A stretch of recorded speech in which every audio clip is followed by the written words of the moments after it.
Hello दोस्तों, कैसे हैं आप।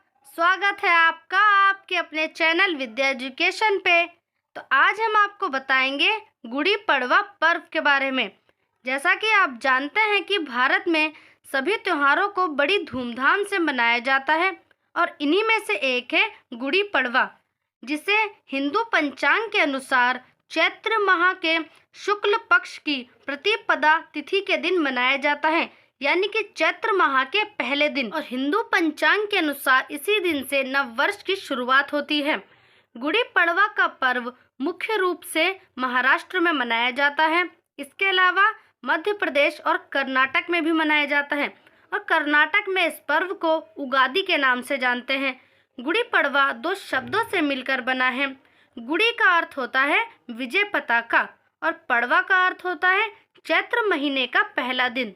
इस पर्व को लेकर ऐसी मान्यता है कि गुड़ी पड़वा पर्व को मनाने से घर में सुख और समृद्धि आती है, घर की नकारात्मक ऊर्जा खत्म होती है और साथ ही सकारात्मक ऊर्जाओं का संचार भी होता है।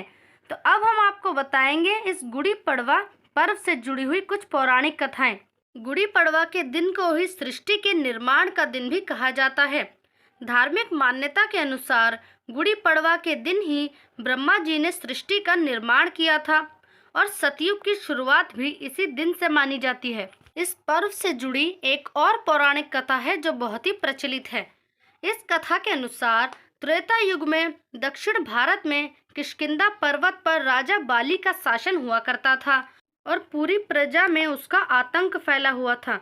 फिर जब भगवान राम रावण की कैद से माता सीता को छुड़ाने लंका की ओर जा रहे थे, तब उनकी मुलाकात बाली के भाई सुग्रीव से हुई। तब उसने भगवान राम को बाली के आतंक के बारे में बताया। फिर राम जी ने बाली का वध कर दक्षिण भारत की प्रजा को आतंक से मुक्त किया। फिर वहां की प्रजा ने राम जी की जीत के उपलक्ष्य में विजय पताका फहराई और खुशियां मनाई। और ये दिन चैत्र शुक्ल पक्ष का ही था, यानी कि गुड़ी पड़वा का दिन ही था। इस पर्व को इतनी धूमधाम और इतने बड़े पैमाने पर महाराष्ट्र में ही क्यों मनाया जाता है? दरअसल एक बार जब छत्रपति शिवाजी ने मुगलों को हराकर उन पर विजय पाई और उन्होंने सबसे पहले महाराष्ट्र में ही इस गुड़ी पड़वा पर्व को मनाया था और तभी से ये पर्व यहाँ बहुत ही धूमधाम से मनाया जाता है। हिंदू कैलेंडर के हिसाब से इसी चैत्र महीने से भारतीयों का अगला साल यानी कि नव वर्ष की शुरुआत होती है। और इसके महीने कुछ इस प्रकार हैं कि चैत्र, वैशाख, ज्येष्ठ, आषाढ़, श्रावण, भाद्रपद, अश्विन, कार्तिक, मार्गशीर्ष, पौष, माघ और फागुन। इसी दिन भास्कराचार्य ने सूर्योदय और सूर्यास्त तक के दिन, महीने और साल की गणना करते हुए पंचांग की रचना की थी। इस पर्व को भारत के महाराष्ट्र, कर्नाटक और मध्य प्रदेश में खासकर मनाया जाता है। ये पर्व 9 दिनों तक चलता है। इस दिन लोग सुबह जल्दी उठते हैं और अपने घर की साफ सफाई करते हैं और स्नान करते हैं।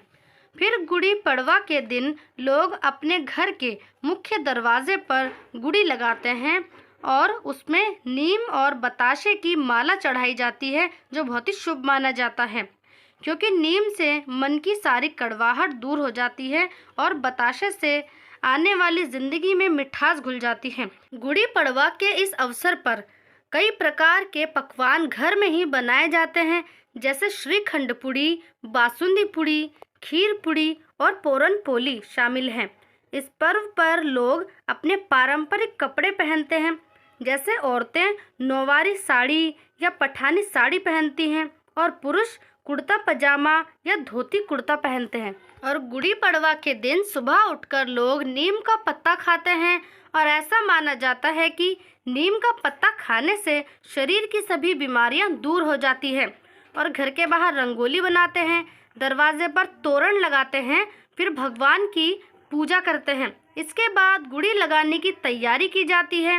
इसके बाद बांस की लकड़ी को साफ करके उस पर ब्लाउज, साड़ी या फिर चुन्नी जो बॉर्डर वाली हो वो लगाई जाती है। फिर उसके ऊपर आम, नीम, फूल और बताशे की माला चढ़ाई जाती है। इसके बाद गुड़ी के ऊपर पीतल, तांबा या चांदी का कलश को रखा जाता है और उसके ऊपर स्वास्तिक का चिन्ह और हल्दी कुमकुम लगाया जाता है। फिर छत या बालकनी में पूर्व दिशा की ओर एक चौकी लगाई जाती है। चौकी के ऊपर लाल कपड़ा बिछाया जाता है और उसके ऊपर नारियल और फूल रखे जाते हैं। उसके बाद गुड़ी को स्थापित किया जाता है किसी गमले में।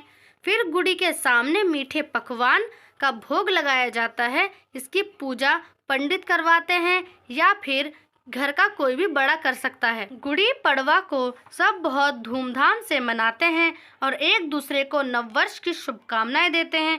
फिर शाम होने से पहले गुड़ी को उतारा जाता है और उस पर लगी बताशे की माला को पूरे घर में बांटा जाता है। लेकिन क्या आप जानते हैं कि इस हिंदू कैलेंडर की शुरुआत कैसे हुई? तो चैत्र प्रतिपदा यानी 78वीं ईस्वी में इस कैलेंडर को कुषाण राजा कनिष्क द्वारा चलाया गया था, जिसे शक संवत के नाम से जाना जाता है। और 22 मार्च 1957 को भारत के राष्ट्रीय कैलेंडर के रूप में इसे अपनाया गया। तो ये थी गुड़ी पड़वा पर्व की पूरी कथा। तो आज के लिए इतना ही। अब मिलेंगे अगली वीडियो में। तब तक के लिए पढ़ते रहिए, खुश रहिए।